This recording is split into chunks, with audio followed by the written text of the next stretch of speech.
Hello every one. നീ നല്ല മഴയത്തെ ഒരു അടിപൊളി രസം കൂട്ടിയിട്ട് ചോറുണ്ണാനൊരു കൊതി. നമുക്കൊരു രസം വെച്ചാലോ? എപ്പോഴും നമ്മൾ ഭക്ഷണം കഴിക്കുമ്പോൾ നമ്മുടെ രുചി നമുക്ക് വളരെ ഇമ്പോർട്ടൻ്റ് ആണ് അല്ലേ? അതുപോലെ തന്നെ കേട്ടോ എനിക്കും ടേസ്റ്റുള്ള ഫുഡ് എനിക്ക് എപ്പോഴും ഭയങ്കര ഇഷ്ടമാണ്. അപ്പം എൻ്റെ വീട്ടിൽ ഈ രസം വെക്കുന്ന പരിപാടി ഇല്ല.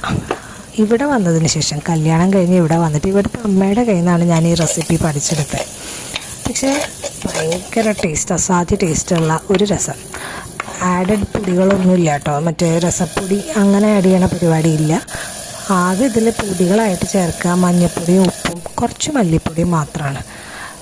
എന്നിട്ടും നല്ല ടേസ്റ്റ് ഉണ്ടാവും ഈ സാധനം. തിളച്ചൊക്കെ വരുമ്പോൾ വീട് മുഴുവൻ രസത്തിൻ്റെ മണമാവും. നല്ല രസമാണ്. അപ്പം അങ്ങനെ ഇത് ഞാനിപ്പോൾ ഇന്ന് തിരക്ക് പിടിച്ചുണ്ടാക്കുകയാണ്, നിങ്ങളും കണ്ടോട്ടെ എന്ന് കരുതി. എനിക്കിത് കൂട്ടി ചോറുണ്ണാൻ ഭയങ്കര ഇഷ്ടമാണ്. ഒരു പിരിയും അല്ലെങ്കിൽ എന്തെങ്കിലും ഒരു അച്ചാറൊക്കെ കൂടി ഉണ്ടെങ്കിൽ ബേഷായി. അപ്പം അങ്ങനെ ഉണ്ടാക്കിയ ഒരു രസത്തിൻ്റെ കഥയാണ് ഇന്ന് ഞാൻ നിങ്ങളോട് ഷെയർ ചെയ്യണത്. നിങ്ങൾക്കും ഇതുപോലെ ഭയങ്കര മനസ്സിനോടടുത്ത് കിടക്കുന്ന ചില റെസിപ്പീസും രുചികളും ഉണ്ടാവില്ലേ? അതെന്തൊക്കെയാണെന്ന് എന്നോട് കമൻസിൽ പറയണേ. സോ ഇന്ന് ഞാൻ വെച്ച ഈ രസം കൂട്ടി ഞാൻ ചോറുണ്ണാൻ പോകുന്നു.